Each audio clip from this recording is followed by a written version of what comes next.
तो congratulations, life insurance और health insurance दोनों इंडिविजुअल प्लान्स में जीएसटी जो है वो जीरो हो गया है।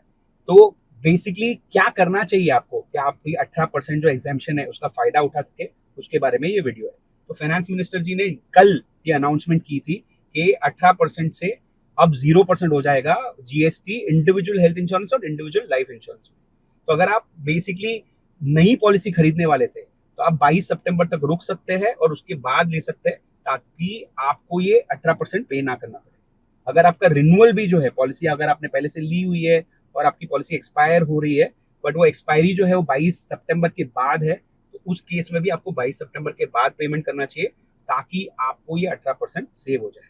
अब आई बात जिसकी एक्सपायरी 22 सितंबर के पहले है।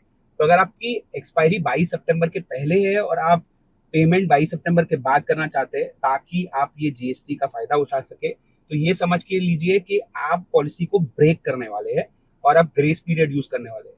तो ग्रेस पीरियड जब आप यूज करते हैं तो उसमें एक नुकसान होता है कि आपका जो पीरियड होता है ग्रेस पीरियड में, उस टाइम पे कोई भी क्लेम अगर आया तो वो क्लेम पे नहीं होगा जब आप पॉलिसी रिवाइव करेंगे। तो ये समझ के करना चाहिए।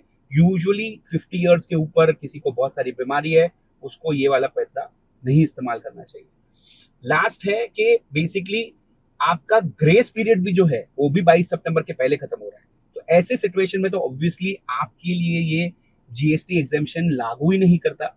आपको पूरा पैसा पे करना पड़ेगा और आपको पॉलिसी को एक्टिव रखनी पड़ेगी।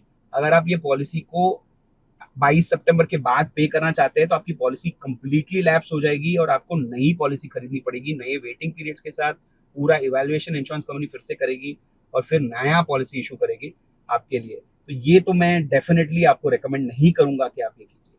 और भी कोई अगर आपके सवाल है इसके बारे में, जीएसटी और हेल्थ इंश्योरेंस के बारे में, तो कमेंट्स में डेफिनेटली पूछ सकते हैं और हम इसका आंसर्स आपको जितना जल्दी हो सकता है उतना दे देंगे।